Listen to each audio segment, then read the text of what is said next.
claro que este podcast nunca fue fácil de escuchar ni de digerir. Incluso algunos oyentes se me quejaron porque como les interesa tanto, tienen que parar de hacer lo que están haciendo y tomar notas. En realidad, dicen las encuestas que la mayoría toma notas mientras escucha. Cuestión que los temas recurrentes de diseño y diáspora son bastante provocadores, me parece, o complejos. Pero el de este episodio es fácil y nos concierne a todos. El mercado laboral de los diseñadores. Y para hablar de este tema, entrevisté a un investigador de doctorado que se dedica a investigar en 3 países diferentes el mercado laboral del diseño. Paulo Ciocensky es un diseñador e investigador brasilero radicado en Finlandia. Trabajó como consultor y también dentro de empresas. Nos va a contar su visión desde la experiencia y lo que investiga.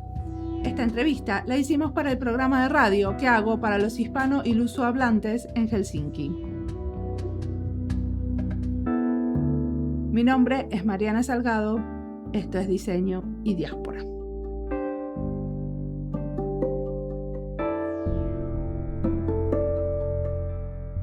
¿Qué te trajo a Finlandia, Paulo? Com certeza não foi o clima, né? Saindo do Brasil, eu acho que ninguém vem do Brasil para a Finlândia por causa do clima, apesar de hoje estar um dia bonito. Temos sol, 15 graus. Mas eu vim para cá em 2014 para fazer o doutorado na Aalto, onde eu estou até hoje. E na época eu passei no doutorado aqui. Eu e minha esposa não tínhamos filhos, tínhamos menos de 30 anos, pensamos, por que não a Finlândia? Tu esposa también es brasilera. Sim. Y decime una cosa, ¿el doctorado en qué departamento lo estás haciendo? Eu estou fazendo doutorado no departamento de design, na Aalto. Perfecto, ¿y qué estás investigando?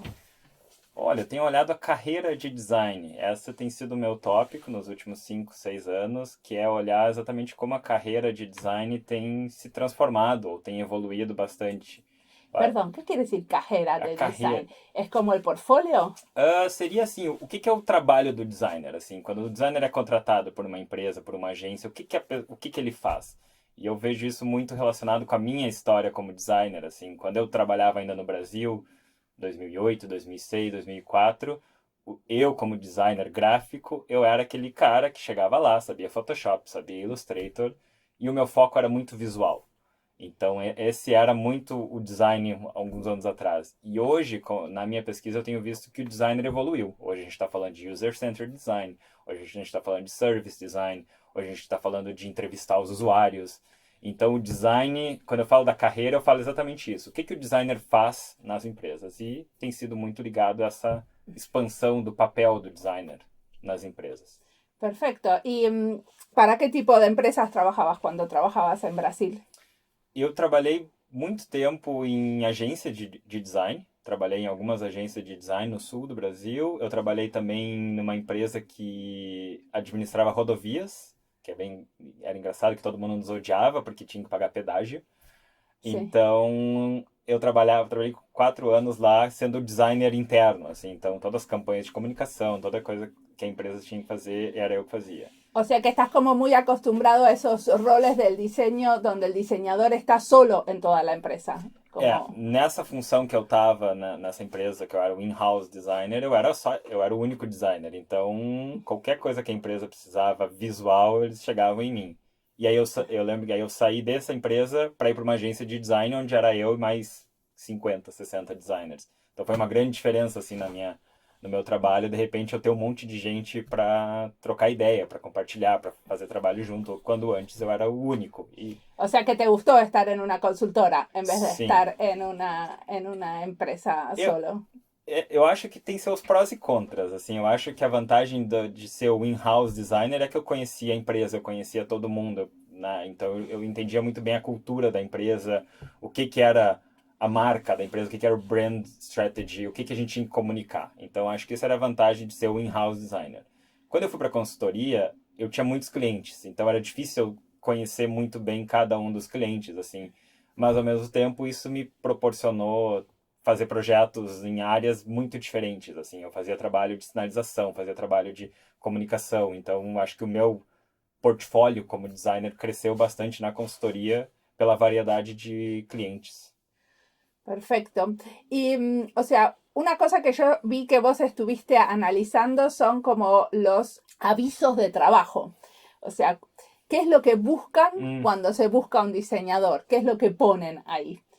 Sim, a minha carreira acadêmica, né, do doutorado da Alto, acho que mais ou menos em 2015 que eu descobri as ofertas de trabalho, os job ads, como grande foco da minha pesquisa. Então, eu realmente, o meu doutorado tem sido 90% do doutorado é em análise de job ads. O que as empresas escrevem quando elas estão contratando designer. E eu vejo isso como um momento muito importante para a empresa dizer o que eles pensam que é um designer. Porque se a empresa vai lá e escreve, a gente quer um designer que sabe HTML, JavaScript, isso significa que a empresa pensa que o designer tem que saber código. Saber codificar. Sim. Então, eu acho que, para mim, o Job Ad, essa oferta de trabalho, é um documento muito interessante para olhar a carreira de design, porque é ali que as empresas vão dizer a verdade. Eles vão dizer o que eles esperam do designer. Y una pregunta, ¿estás mirando los avisos de trabajo solamente en Finlandia o en el resto del mundo también? Não. No doutorado, eu tenho 3 estudos, no UK, no Reino Unido. Foi o primeiro estudo que eu fiz, porque era em inglês, então ficava fácil para a gente ler as ofertas. O segundo estudo foi na Finlândia, e aí a gente teve que contratar um estudante de mestrado para fazer a leitura das ofertas em finlandês. Eu não falo finlandês, não consigo entender. E o terceiro estudo que eu fiz foi no Brasil. E aí foi a parte mais fácil, porque as ofertas eram em portugués. Bueno, para mí siempre fue un hobby mirar los avisos de trabajo, porque mirar los avisos de trabajo, aunque uno no esté buscando trabajo, es una manera de entender qué está pasando en nuestra profesión, ¿no? Como me gusta mirar qué es lo que se pide. Y muchas veces, bueno, una de las cosas que se le critica mucho a los avisos de trabajo es que lo que se pide es increíble, que quieren a alguien que sepa demasiadas cosas, Verdade. ¿no? ¿Qué encontraste en esos avisos de trabajo? Eu acho principalmente, vamos falar da Finlândia, assim, eu acho que, como a gente sabe que a Aalto University é uma das maiores universidades aqui, então muita gente tem formação vindo da Aalto, e isso eu acho que reflete um pouco nas ofertas de emprego. Tem muitos pedidos de user-centered design, eu acho que isso é uma coisa que a Aalto é muito forte em service design. Então, quando eu vejo as vagas daqui, tem muita vaga que pede uma pessoa que sabe bastante sobre user-centered design, que sabe o service design. Mas também tu começa a ver demandas mais, vamos chamar, modernas, assim, o designer tem que saber trabalhar em times agile, nessa Sim. metodologia de trabalho. Ou o designer a gente falou antes, o designer tem que saber coding. Sim. O que é uma coisa complicada para o designer fazer ao mesmo tempo que faz design. Ou outra coisa que é muito comum a gente quer um designer que ele venha e que ele vai entrevistar o usuário, ele vai fazer um workshop, ele vai fazer... Sí, facilitadores y también están pidiendo muchos diseñadores que tengan como capacidad para hacer investigación. Sim. Então, o designer, ele não é mais aquele menino, aquela menina que está lá no final do processo, quando recebe, tá aqui o briefing, tu tem que fazer isso. Não, o designer, isso eu acho isso uma coisa muito positiva, é que o designer está vindo pro começo. A gente tá formulando o problema, tá tentando entender o que é o problema que a gente tem que resolver.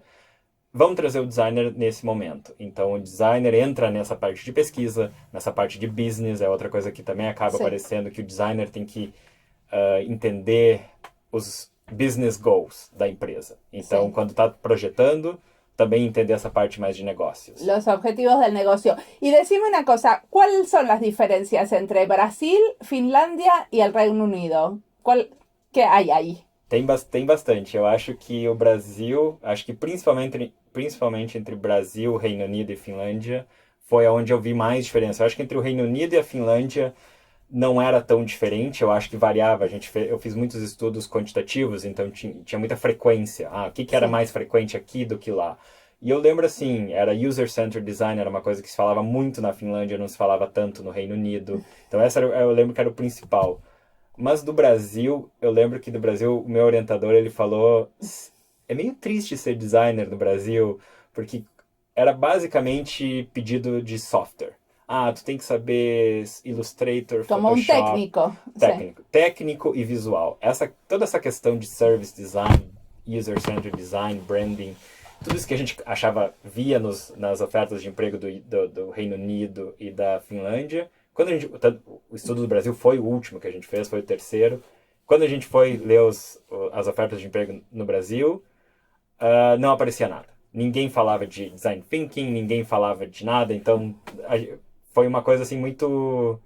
Ficou muito claro que no Brasil ainda, obviamente, né, estamos aqui falando de as ofertas de emprego que eu olhei, então tem uma questão de sampling aqui, quais que foram escolhidas, quais não foram. Mas as que a gente olhou, era muito forte a questão técnica, a questão mais prática do design, enquanto que na Finlândia e no Reino Unido já era uma questão mais, digamos, estratégica. O designer resolvendo o problema e não focado no visual. Decime una cosa, ¿y de qué año estuviste mirando los avisos? Porque supongo que en Brasil Sim. las cosas también van evolucionando. Os três estudos, os dados são todos de mais ou menos 2015, 2016. Então, tanto que o meu estudo do Reino Unido foi publicado em 2017, da Finlândia e do Brasil em 2018. Então, e aí a coleta de dados foi um pouco antes. Então, eu não vou, tanto no Reino Unido quanto no Brasil, se eu olhar hoje, eu preciso ver como é que tá.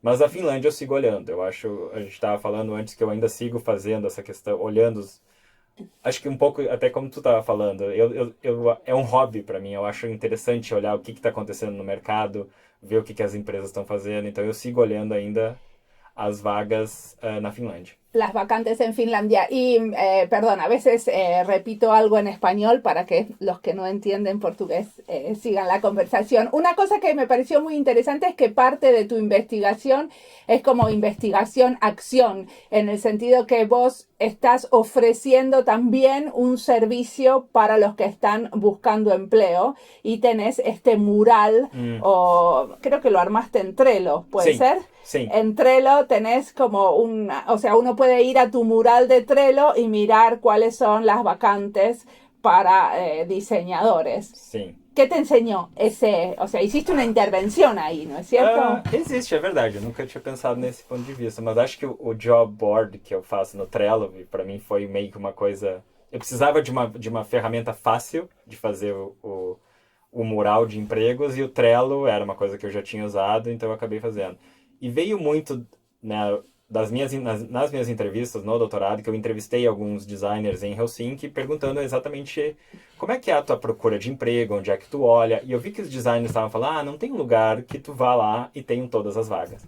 Bom, por que não? Aí, isso foi em fevereiro do ano passado que eu comecei a fazer o mural. E pensei, vai ser um Trello, daqui a pouco eu mudo, e até hoje eu não mudei. Estou trabalhando para fazer isso, mas até hoje não terminei. Mas é exatamente isso, é um mural de vagas onde eu acabo recebendo muitas notificações do LinkedIn e outros sites, e eu vou lá e adiciono as vagas e eu coloco algumas tags. Eu acho que, estando na Finlândia, acho que é bem importante para quem não fala finlandês, tu saber imediatamente se tu precisa ou não falar finlandês para vaga. Eu acho que é muito frustrante tu ver toda aquela vaga escrita em inglês e a última linha diz que precisa ser fluente en finlandés. Eu acho que para mí es horrible, así. Sí, no sabía. Es rarísimo, porque ¿para qué vas a escribir un aviso en finlandés si lo que necesitas es alguien que... No, al revés. ¿Por qué vas a escribirlo en inglés si lo que necesitas es alguien que hable finlandês? Eu não sei. Eu já li uma vez, né? Exatamente essa discussão. Eu vi uma vez no LinkedIn de outras pessoas, não na área de design, em outras pessoas na área de RH, de recursos humanos, e eles falavam de que eles escreviam em inglês mesmo pedindo finlandês, porque a pessoa que estava escrevendo não falava finlandês. Pode ser, mas eu acho que eu não gosto. Eu realmente, se é para pedir finlandês, ou se é para pedir português, se é para pedir espanhol, então escreve na língua. ¿Y cómo te parece que está el mercado laboral para los diseñadores extranjeros en Finlandia? Olha, eu acho que tem muita vaga em inglês, escrita em inglês, e não são todas as vagas que pedem finlandês. Mas eu vejo também, eu acho que as vagas que são mais pedindo finlandês são exatamente vagas que estão mais fortes nessa questão de trabalhar com o setor público. Eu acho que é bem claro que algumas consultorias de design aqui em Helsinki, e obviamente os próprios governos ou as próprias instituições públicas, elas precisam de alguém que fale finlandês ou alguém que vá ver documentos, vai fazer entrevistas com pessoas em finlandês. Então, nesse sentido, eu acho que aí o finlandês é bem importante. Mas eu acho que tem muita vaga. E eu conheço muita gente que não fala finlandês e que está trabalhando. E muitas empresas ainda estão comprando, né? Estão contratando designers que não falam finlandês. Y una pregunta más sobre esto, ya vamos a cerrar porque ya le dimos bastante, pero quería saber cómo vos ves que está ampliando se está como ampliando la cantidad de diseño en el sector público y en el tercer sector. ¿Hay vacantes en el tercer sector para diseñadores? Nas vagas que eu coloco no mural, eu vou te dizer que eu não lembro de nenhuma vaga, assim, de setor público. Eu já adicionei desde fevereiro do ano passado, mais de 300, 400 vagas, assim. Sim. Eu não lembro realmente de vagas para o setor público, mas eu sei de empresas, tipo consultorias de design, que trabalham para o setor público.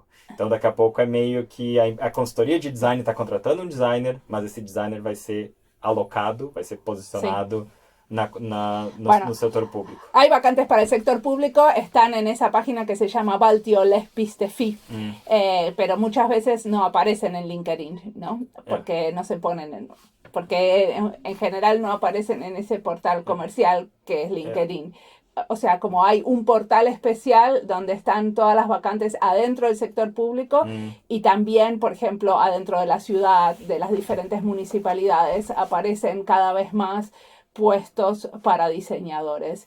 A veces sí están marcados para diseñadores y a veces no. Por ejemplo, a veces es como un product manager o sea, como un gerente de producto o es un desarrollador o es un especialista. Y después de la palabra especialista, que es la manera que tiene el Estado como es uno de los títulos adentro del gobierno, después aparece en la descripción que en realidad lo que están buscando es un diseñador de servicios, por ejemplo. Agora que tu falou, eu me lembrei. Eu teve, acho que ainda está no mural agora, uma vaga na cidade de Helsinki, que é exatamente isso. Eu acho que é um especialista e é em design system. Então, para trabalhar com isso, mas eu acho que...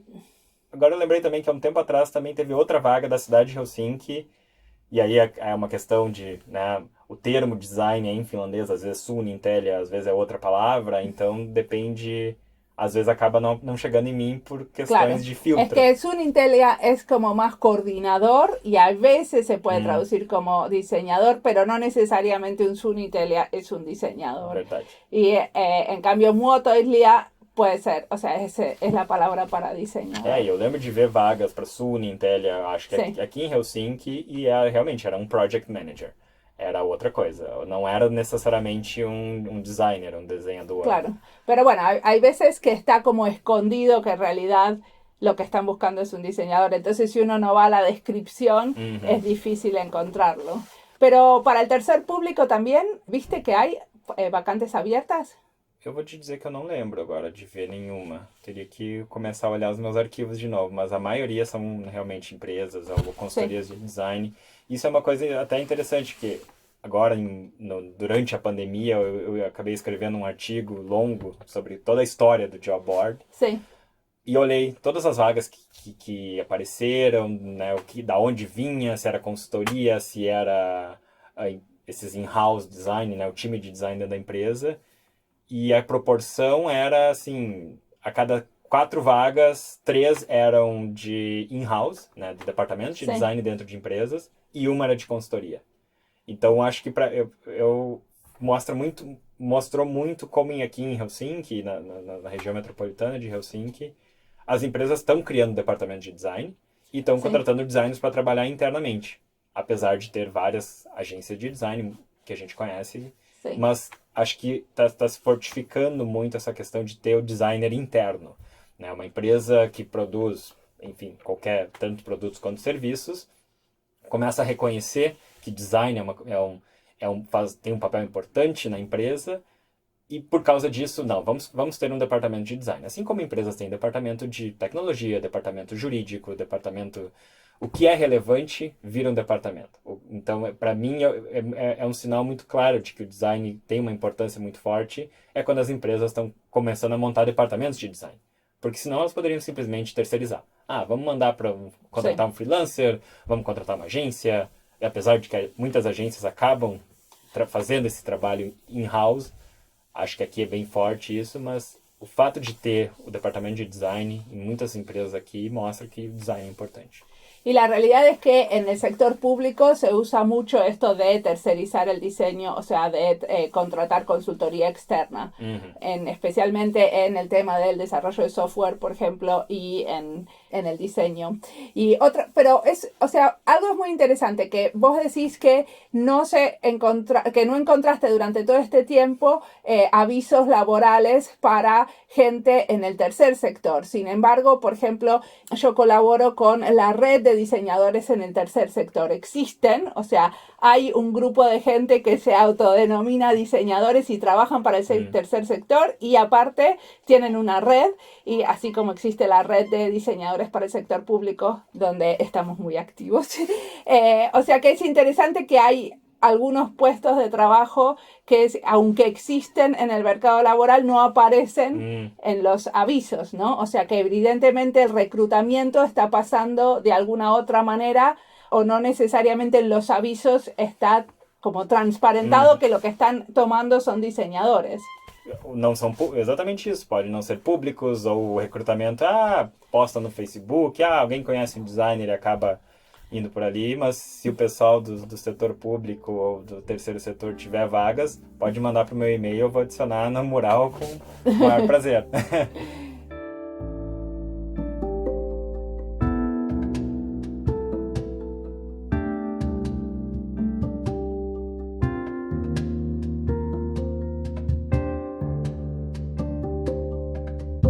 Una de las cosas que me gusta mucho hacer es solicitar trabajo. Y una de las razones es porque me gusta el formato entrevista. ¿Qué pasa cuando uno se encuentra con un desconocido por una hora para charlar de diseño? Bueno, eso lo hago en estas entrevistas todo el tiempo, pero hay otras entrevistas que también me encantan, que son las entrevistas de trabajo. Y fui a muchas y sigo yendo. En las entrevistas que hago para el podcast, yo tengo la batuta, yo pregunto y estoy pensando en el contenido, el ritmo, la atmósfera, mientras charlamos. Y si la entrevista es para la radio, también estoy operando los controles, poniendo la música, chequeando los micrófonos, recibiendo preguntas del público y mensajes sobre lo mal que hago el sonido. Pero bueno, volvamos a las entrevistas de trabajo. Incluso cuando no tengo pensado irme de donde estoy, solicito trabajo. Es un poco como esa gente que no tiene nada que hacer el domingo y va a ver departamentos. Yo soy así. Si veo un departamento en mi barrio, puedo ir a verlo solo como pasatiempo. Me gusta ver qué se ve desde el balcón de al lado. Me gusta ver departamentos. Bueno, también me gusta ver empleadores, saber qué quieren, imaginarme o no trabajando con ellos. Voy por curiosidad y no descarto que quizás me parece tentador. Muchas veces a mí me parece tentador y al otro no le parecí tentadora y no me ofreció el trabajo. Pero soy de la idea que hay que ir a muchas entrevistas porque uno practica, porque se conoce gente interesante y porque es una oportunidad de entender si uno está en el lugar que quiere. Una manera más de investigar el mercado laboral. Sigamos escuchando a Paulo, que no lo hace como un pasatiempo, sino como su investigación de doctorado, y por eso tiene mucho para contar.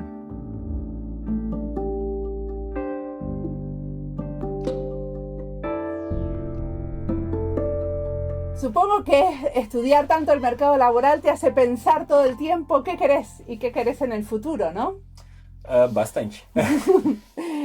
¿Qué te gustaría que pase en el futuro?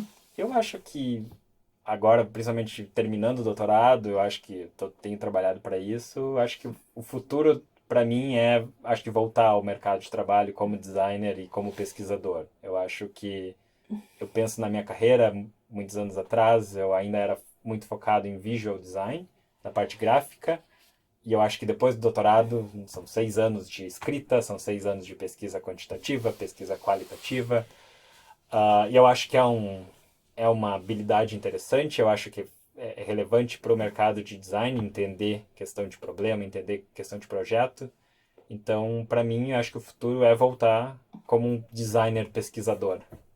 Sí, bueno, y eso para mí, por lo menos yo creo que es muy posible acá. A mí me pasa que, por ejemplo, en mi trabajo como diseñadora de servicios, muchísimas veces lo que hago es investigación. Obviamente que utilizo herramientas del diseño para investigar y hago muchas visualizaciones del contenido, pero hago investigación. Sim. El otro día justamente una colega me decía, ay, por fin entendí lo que era el diseño de servicios trabajando con vos. Y yo dije, pero si en el proyecto donde trabajamos juntas lo que yo hice es investigación. Obviamente que la hago de mi manera, porque tenemos como otras herramientas y otras maneras de encararla, pero sigue siendo investigación, ¿no era? O sea, no estábamos haciendo un servicio nuevo, ¿no? Sim. Sino que estábamos investigando posibilidades. Eu acho que a questão de pesquisa é muito forte. Eu acho que, de novo, eu penso muito que na minha carreira, quando eu estava trabalhando em consultorias, eu acho que essa parte de pesquisa, ela já vinha pronta. Não era eu que fazia. Alguém tinha feito, o cliente tinha feito, escrevia um documento, briefing, e está aqui o que a gente quer. A gente quer uma campanha, a gente quer uma nova marca, a gente quer um novo site.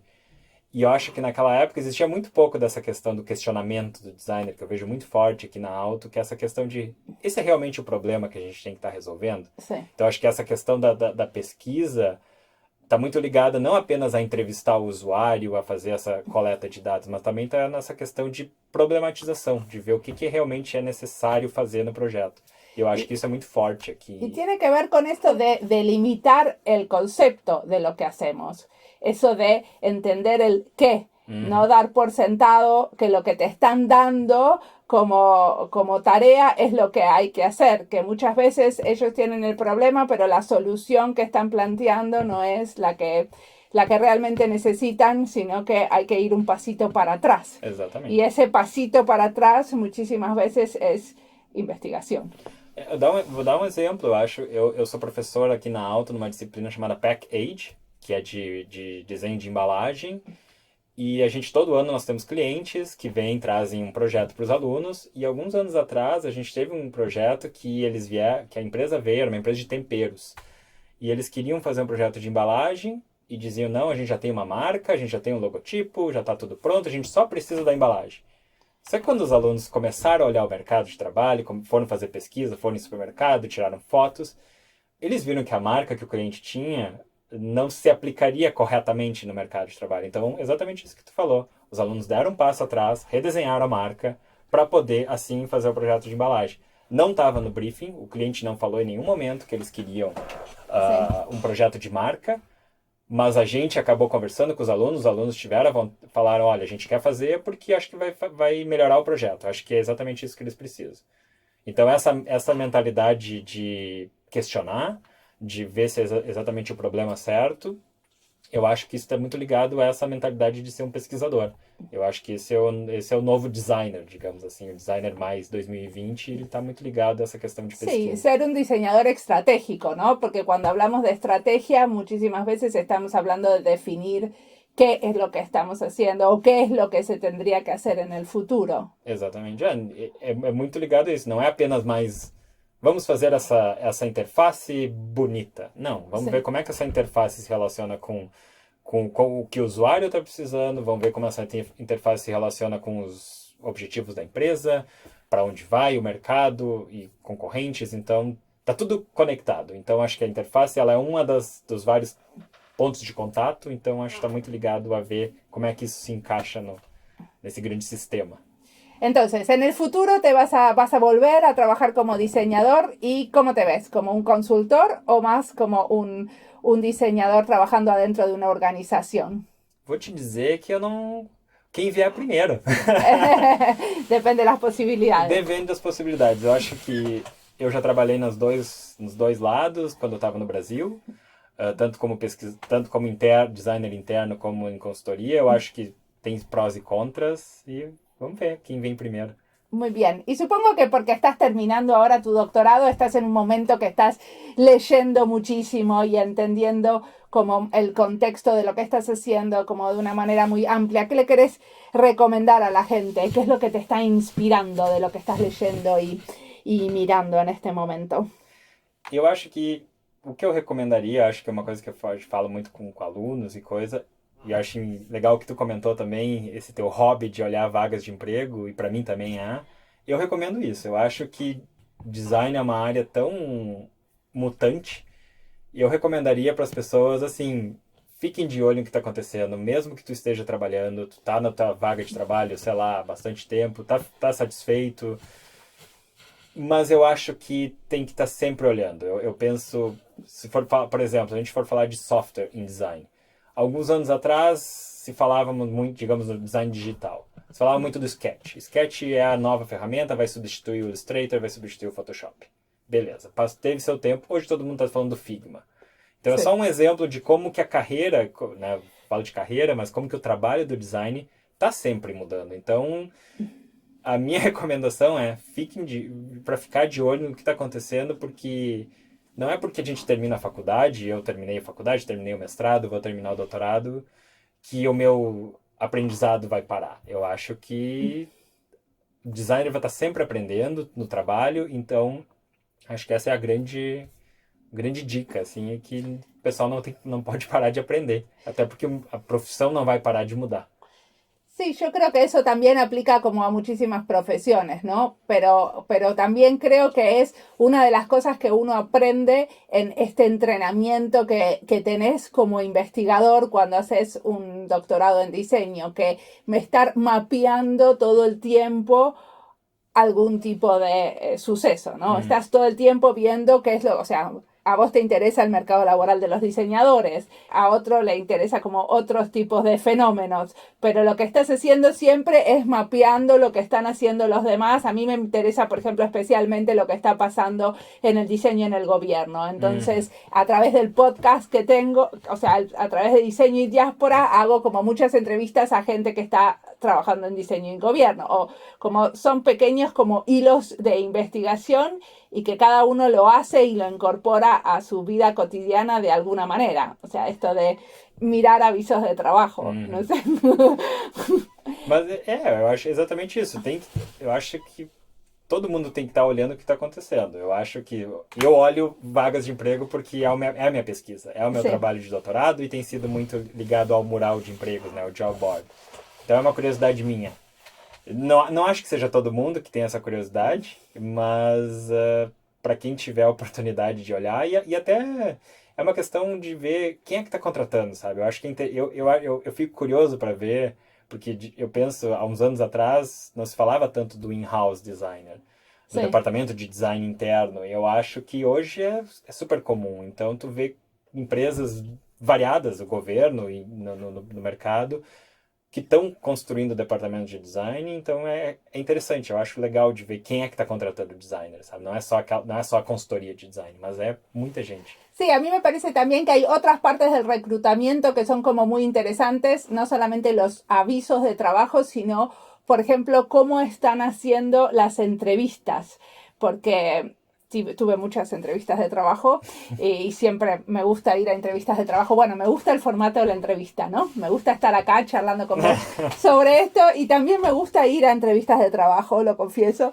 Entonces, una cosa que vi muchas veces es que hay como una serie de entrevistas para contratar un diseñador, sobre todo cuando se contrata un diseñador de forma permanente. Entonces, muchas entrevistas no son entrevistas para ver cuánto sabes de diseño, sino que tienen como, por ejemplo, una primera entrevista para ver cómo es tu personalidad y si encajas con el tipo de energía que tiene la empresa o la organización. Y después tiene una entrevista que puede ser como más hilando más fino en las capacidades del diseñador o en lo que vos querés hacer, cómo te ves dentro de 5 años, las típicas preguntas del proceso de reclutamiento. Pero me parece que es como muy interesante también como tema de investigación, investigar qué pasa en esas entrevistas y cómo van mutando, ¿no? Porque me parece que con los años también la manera de entrevistar va cambiando y la manera de, o sea, como la manera de elegir gente va cambiando y también el peso que se le da, ¿no? Porque eso de que, por ejemplo, muchas veces tuve en la misma empresa 3 entrevistas. antes no existia isso, que a um diseñador se le hagan 3 entrevistas. Sí. Já ouvi, né, acho que com essa questão do mural de vagas aqui, as pessoas acabam falando muito comigo e acabam... Já aconteceu de eu publicar uma vaga de uma empresa e alguém me mandar uma mensagem: essa empresa é horrível, eu tive 9 entrevistas lá e 9 entrevistas! E não me deram retorno, foi um horror. Eu gostaria que tu tirasse a vaga de lá. Eu não tirei a vaga de lá, mas... E outra questão também que acho que está mudando muito no processo de seleção de designer é que tem muitas empresas que estão tendo o tal do teste, ou design task. Então, tem empresas que te dão um projeto que tu tem que fazer em uma semana, às vezes tu tem que fazer, a empresa te chama e tu faz na hora, às vezes a empresa te manda um dia antes, exatamente para ti não... Sí, de eso sí sé un montón. Sí, me entretienen mucho, te voy a decir. A ver qué. En general, al principio, cuando lo veo, digo, estos están en pedo, ¿qué están tratando de hacer? Y después me parecen como súper divertidos. Acho que tem gente que não gosta muito. Eu acho que tem muita gente que acha que o teste é uma questão que, principalmente para vagas onde tu já tem um portfólio, Sim. Eu acho que é uma questão assim, o que a empresa está testando? Porque o que já aconteceu, e eu faço parte de comunidade de design aqui em Helsinki, de gente de reclamar de eu fui na empresa X, fiz o teste e nunca mais ouvi falar. Então, quantas pessoas eles pediram esse teste? E era um teste muito ligado à ferramenta da empresa. Sí. Então, daqui a pouco, o teste vira uma maneira da empresa coletar ideias. Totalmente. Eso estamos totalmente de acuerdo. Que de alguna manera es una manera de hacerte trabajar gratis para la empresa, pero en general no es algo que la empresa haga con 20 personas, ¿no? Eso es algo... Y también entiendo desde la perspectiva del que está reclutando. Vale decir que yo como reclutadora, que alguna vez recluté gente, nunca hice eso de hacerles hacer un trabajo, ¿no? Pero entiendo que también es la manera de poder como hacer una comparación entre, bueno, ante un mismo ejercicio o ante una misma propuesta, cuál es la manera en que diferentes personas se relacionan con eso. Não, eu acho que o teste, todo esse processo seletivo, e tu estava falando antes dessa questão, porque... É um processo caro para a empresa fazer um recrutamento. Eu acho que na Finlândia ou em qualquer lugar, o recrutamento errado custa muito caro para a empresa. Então, eu acho que a empresa acaba se certificando de que ela está fazendo da maneira correta. Por isso que tem 9 rodadas de entrevista, por isso que tem testes, por isso que tem várias coisas. Nunca me tocó 9 entrevistas. Creo que pierdo la paciencia después de la tercera. Alguna vez fui a 5 entrevistas. Y lo que me parece interesante también es que si uno va a varias entrevistas y depende de lo que esté pasando, uno puede sentir que está haciendo algo que enriquece su propia profesión, esta serie de entrevistas, y que uno aprende durante ese proceso. Y muchas veces no. Entonces, para mí sería como muy interesante que exista un portal donde los diseñadores o los de otras profesiones, en otros casos, podamos también reportar cómo fue la experiencia. Porque con algunos reclutadores, por ejemplo, yo me hice amiga. O sea, me dijeron, mira, este trabajo no te tomo, pero sin embargo, está buenísimo. O sea, está buenísimo lo que haces, solo que considero que no sos la mejor para esto porque no te interesa esto que a nosotros nos interesa mucho desarrollar, por ejemplo. Cuando me llamaron por teléfono y me dieron feedback personalmente, estaba todo bien. Porque es normal, o sea, es normal que no todos te quieran, digamos. Que no todos los trabajos donde uno crea que pueda tener un futuro, el otro esté también pensando lo mismo. E eu acho que isso acaba acontecendo, eu acho que informalmente. Eu acho que eu faço parte dessa comunidade, que é o UX Hell, aqui em Helsinki. E essa história que eu ouvi das 9 entrevistas foi lá. Mas, ao mesmo tempo, as pessoas não falam abertamente, exatamente porque Helsinki é um mercado muito pequeno. Então, acho que as pessoas também não vão dizer, eu tive um processo na empresa X, foi horrível. Eles não vão lá, porque... Acho que não faz bem para a pessoa também, porque todo mundo se conhece aquí. Claro, pero bueno, también estaría interesante poder dar un poco de feedback cuando a uno no lo trataron bien, ¿no? Que muchas veces pasa. Y aparte que todo ese proceso de reclutamiento tiene mucho, por lo menos para el diseñador, o sea, para el que está tratando de conseguir el trabajo, tiene mucho donde está ahí. está como muy metido el ego, ¿no? Entonces, sí. cada vez que uno se propone para un trabajo y no lo toman, bueno, es como un poco de su ego se muere ahí porque ellos no me quisieron y yo me ofrecí, ¿no? Exatamente. Qualquer application é um pedido, né? Es Então, un pedido, sí, totalmente. Pero a mí me parece que tendría que haber un poco menos de eso, porque muchas veces desde el otro lado, o sea, desde el que está reclutando, no se están dando cuenta que uno también está testeando si quiere o no quiere ir ahí a trabajar, que uno también está evaluando la situación, que no es solamente, no solamente el que es reclutado o el que está solicitando trabajo se está vendiendo, sino que los otros también tienen que venderse. Y eso no siempre está muy, muy claro. não, eu acho que é um ótimo ponto esse, porque os dois lados estão se avaliando. Eu acho, voltando ao caso das 9 entrevistas, eu acho que para o designer que está indo lá fazendo 9 entrevistas, o que a empresa está dizendo? Nós somos burocráticos, nós não conseguimos tomar decisão. Claro. Essa é a minha leitura. Não sei qual foi a leitura do designer, mas para mim é isso. A empresa não consegue tomar a decisão. Precisa de 9 entrevistas. Sí. O la otra lectura es también tienen mucho cuidado en el reclutamiento. Também. ¿No? Y te van a cuidar también cuando una vez estés elegido, supongo. Só que é isso, são 9 entrevistas, digamos, para 10 pessoas. Então, obviamente, uma pessoa vai ser contratada ou duas. As outras 8 vão ficar, tu falou do ego, vão ficar chateadas, vão ficar felizes. Então, acho que aí cabe muito à empresa como é que ela vai tratar esse processo de dizer ou não. Se é um e-mail dizendo, oi, a gente não vai seguir contigo e não dá um feedback, não dá nenhum retorno, aí eu acho que realmente os designers ou qualquer pessoa vai ficar chateada. Mas se a empresa tenta de alguma maneira falar, olha, a gente não te selecionou para essa vaga, mas enfim, acho que poderia melhorar isso, aquilo. Se dá algum tipo de feedback construtivo, ok, acho que é menos pior, não melhora, mas acho que ainda não é bom, eu acho que, como tu falou, não é bom receber ou não, mas fica menos pior. Pero yo creo que de alguna manera, o sea, el que está solicitando tendría que poder como evaluar cómo fue esa experiencia de reclutamiento. Eu não sei se as empresas aqui ou em algum lugar acabam pedindo aos candidatos um feedback. Sería una ótima idea. Sería interesante, sí. ¿no? O sea, como después del proceso, ¿qué es lo que vos pensaste? Porque, por ejemplo, a mí me pasó que me dieron una devolución y dije, esto no entendí. O sea, algo pasó porque me están hablando como si yo fuera otra persona. O sea, lo que me están diciendo se nota que nunca me escucharon.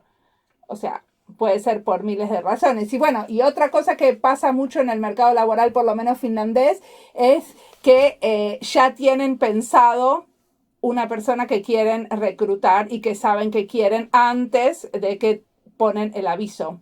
Porque legalmente tienen que poner en aviso si están, por ejemplo, en el gobierno. Eso es como muy estricto, que siempre legalmente tenés que poner el aviso y abrir la posición de trabajo, aunque en realidad ya sepas a quién querés contratar. Entonces se abren y se hacen procesos de reclutamiento que de alguna manera no son muy transparentes. Se ya existe a pessoa y es más una cuestión legal. Sí, pero eso es una cosa como, bueno, es un problema también, ¿no? Sí. Porque tiene que ver como que por un lado sí queremos hacer procesos abiertos y sí queremos abrir este puesto de trabajo, pero por otro lado ya decidimos. Entonces hay algo ahí que no funciona. Sim, eu acho que voltando, acho que no Brasil, eu acho que também qualquer instituição legal tem essa obrigatoriedade de... É uma questão legal, assim, tem que abrir a vaga. Sim. Mas se tu já sabe, é um recrutamento meio... Não é justo. Mas... Claro, y bueno, y de hecho hay un montón de gente inmiscuida, o sea, todos los otros solicitantes que ponen su trabajo y su tiempo y participan de un proceso de reclutamiento donde en realidad no hay una vacante abierta porque ya saben a quién van a reclutar. Yeah. Entonces, eso es un poco problemático y habría que ver cómo se resuelve. Bueno, muchísimas gracias. Muito obrigado. por la entrevista.